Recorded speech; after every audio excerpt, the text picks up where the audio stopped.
I know college is tough. Hard classes, less time to make money. You have financial goals, but you don't know how to get there. Nor do you know where most of your money is going. So today, I'll teach you how to budget in college. And this is the same way I do in college right now. So firstly is knowing your monthly statement, checking what categories you have, like what you're spending on, like food, groceries, subscriptions, rent, loans, or any debt that you're paying off.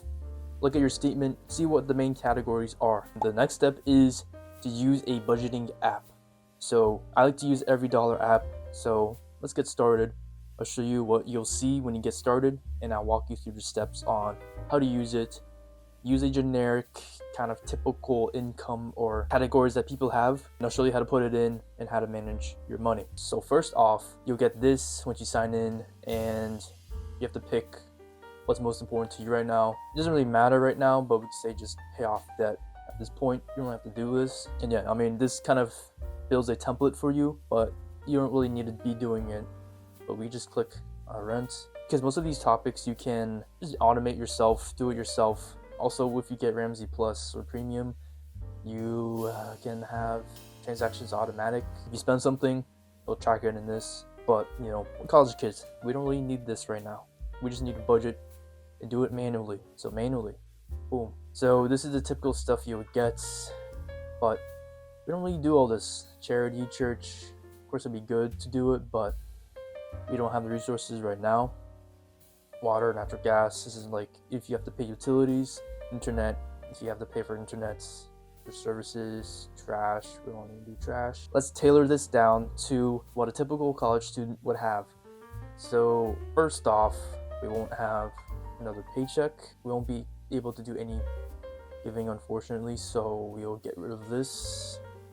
No charity, no church yet.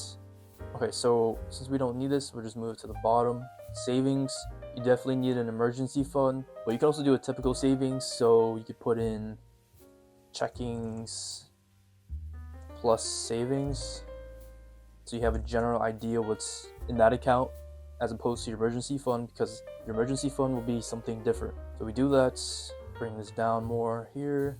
So the next is bills and subscriptions, or if you want to have rent, not a mortgage. But if you live on campus, like you have a dorm, you don't have to worry about rent, but I'll talk about that a little more. A good thing about this app is you can have it on your computer as a website, or you can have it on your phone, so it's easy to access and easy to edit. But let's go through this. You probably won't have to pay for water. You shouldn't have to pay for natural gas either, at least with my stuff right now. I'll be going off of what I do. I don't pay for internet. I don't pay for any streaming services, but I'll keep that for something else. Don't pay for trash. I don't have to pay for phone. All these insurances should be under your parents until like you're 26, then any thefts. Gym, most of us use our college gym, so we'll take it out. And yeah. Next, spending. I mean, I feel like subscriptions and bills should be part a little bit, but yeah. Groceries, restaurants, gas. If you have a car, you should keep it in there. Clothing. Honestly, we should not have clothing in there. Hair, skincare, sure, fun, entertainment, pet care. Most of us don't have pets in college. Most of us don't have a child in college. Repairs and maintenance, maybe if you have a car. Miscellaneous, okay. Giving, we can't yet. Debt, you put student loans.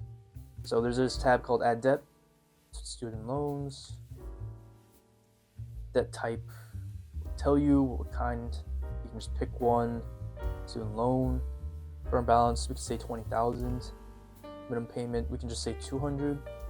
Interest rate, go to average like 4.5, and boom, get added in there. So this is our little template right here. Next, we can input information so we can see what our income is, so we can budget off of that. Let's say you are a student who works 10 hours a week with a $15 per hour wage. So if you calculate that out, and we also subtract the taxes, so this is the net income you bring in, we can say it is around like $510. And also the thing is, like, you can plan it, and then you can also put in, if you receive it as an income, obviously, or not really an expense, but you put it in there, put notes in. But anyways, so let's say you make $510 a month. The next is savings.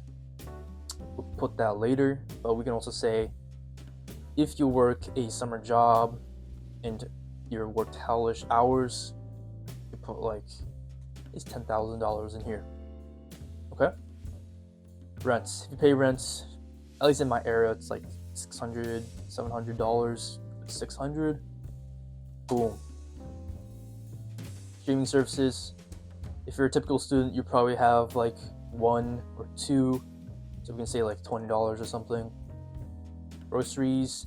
If you have a dining pass, you probably wouldn't need groceries, but I feel like most people wouldn't have a dining hall pass, so because it's cheaper to go get groceries, right? So groceries, we could say $300 a month.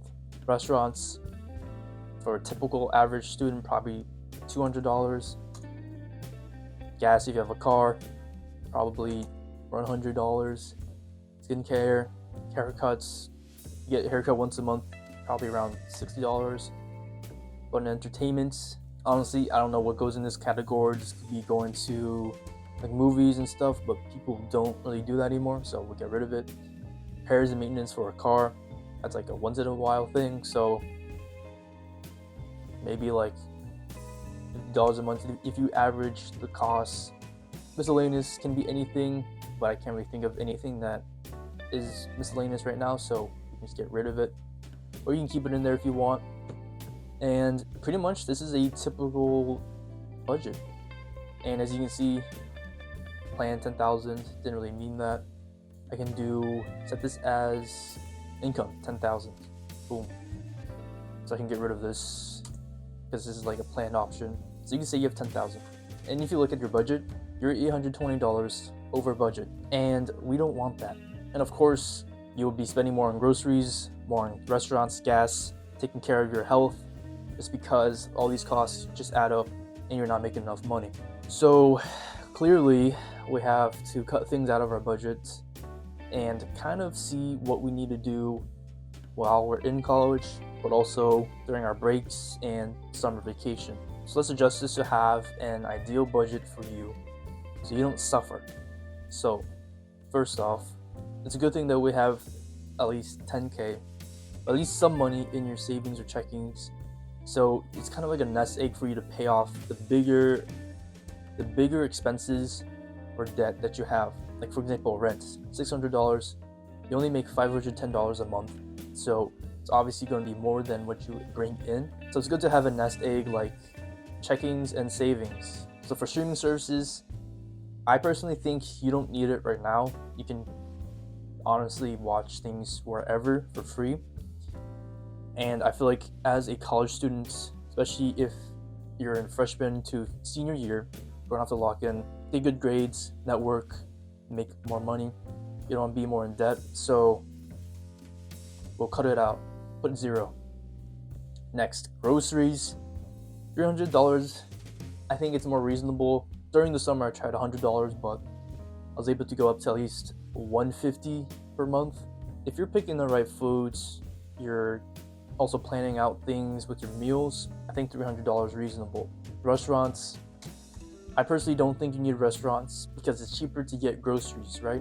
But if you want to decrease your budget, right, you don't want to go to restaurants because it's eating up your monthly income, so put it at 0. Gas, if you have a car, yeah, you can keep it in there, $100 for the gas. It'd be a lot more if you're traveling pretty much everywhere, especially if you have a big campus or things that are off campus are a little more farther. So we keep it at 100. Skincare or hair, honestly, you could do like once every 2 months, or you go to a cheaper person because nobody really cares what your hair looks like. Skin, yes, like it's important, but I feel like you can cut this down to at least like $30. Like in my area, there is a haircut place that's around like $18 per cut, with tip would be around like $24, $25, so it's somewhat reasonable, at least in my area. Repairs and maintenance, $250. Yeah. Now, student loans, this is a tricky one. You're going to have to pay it because you're obligated to pay.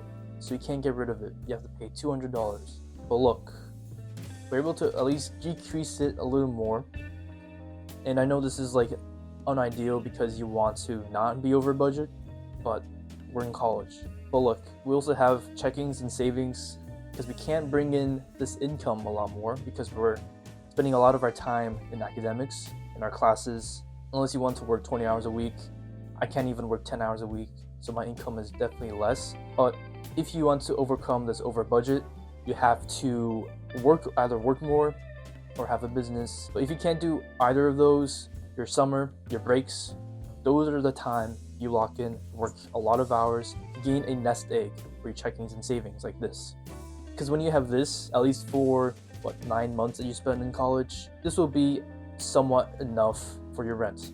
And it's a good thing that you have some sort of income too, so you're not depleting all of your savings. Because if you didn't have anything coming in, this would just be pretty much depleted very quickly, and you don't want that.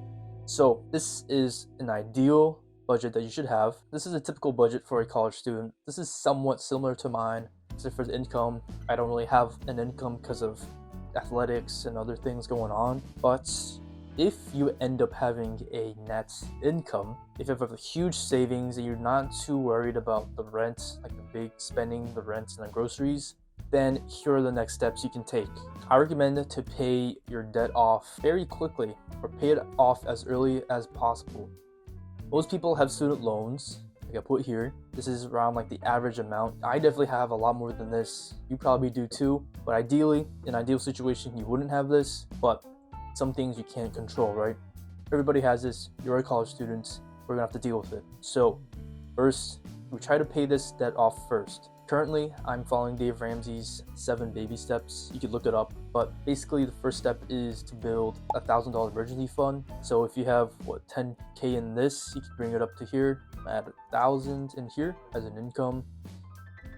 Boom. Another thing you could do, this is a fund, right? You can say you want a target amount to $1,000 if you don't have it. So you can do that, boom, and then gotta put this $1,000 back in here again. And as income, boom, you have $1,000, right? And you brought it from here, so that means you're going to have to add it as an expense. So this is how you build your emergency fund. If you don't have the money to, you're going to have to at least bring it from your paycheck. And like I said, if you want more income, work more hours, get another job. But as a student, you don't have enough time to do that. So this is the step. Currently, I am trying to build this emergency fund because during the summer, I couldn't find a job because I was stuck here doing research. So that's why my savings is terrible. And yeah, don't do what I did. So first step, build emergency fund. Boom, we're able to do that. Now we have $9,000, which would at least last us a school year, right? But the next step that he says is to pay off debt. I think, like I said before, you shouldn't go over your income. So what I would do is I would have a projected year income and debt. So calculate the rent that you need to pay until your lease ends, and the groceries and whatever things you have per month until the time you can start working a lot more hours again. And then you can use the remaining amount of your checkings to pay off your debt more. So let's say you have like a lot more savings than this and you end up with like $1,000 or $2,000. I would suggest in the summer, of course, work hellish hours, but also pay a lot more to your debt. I know some people also have credit cards. I'm not going to include that because I don't have them. Do I think it's good to have credit cards at this point? If we're being realistic, right, it'll be hard for us to pay this off because of our income. Our income is inconsistent, so following these 7 baby steps is a little hard because this is more tailored to people who are post-college or have graduated, who have a job, who has steady income per week, per month, which we don't have. But what I'm suggesting is to get started early on this process.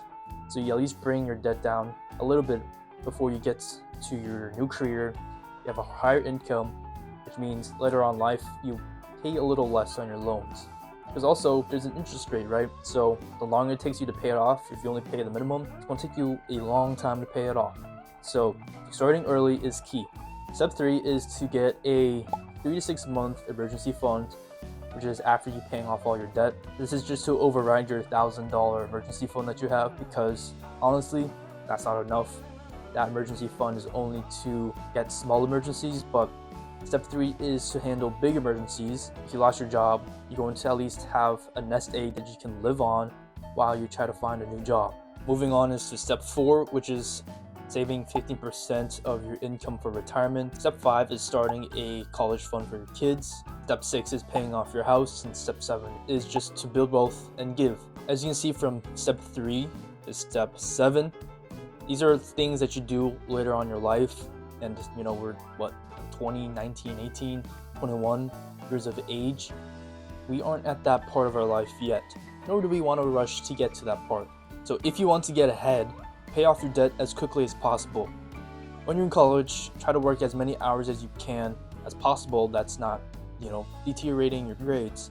If I had 12 credits of classes, I probably would be working more, but since I'm taking 20 plus my athletics plus this, I don't think I can afford time to work because I'm spending most of my time creating videos, editing, and studying, and having exams because I pretty much have exams every week, so I need my time to study for them. I can't really afford to work. But anyways, I hope you find this video useful. Remember that if you have debt, pay it off as quickly as possible. Get a better paying job or more income or work more hours to get a higher income per month to pay off your debt quicker. Minimize your expenses. Don't indulge in high dopamine activities. Live below your means, okay? Remember to pay off your debt as quickly as possible. Find scholarships to pay off your college so you don't have to pay a lot more for your college. Work hellish hours in your summer break, winter break, or spring break. Live below your means. Minimize your expenses. Try to boost your income and build a budget like this. Use this app. It'll help you manage your money so you know where everything is going. If you're able to pay off your debt quicker, you can build wealth a lot quicker. Remember, managing your money is the first step to wealth. The best time to start is now.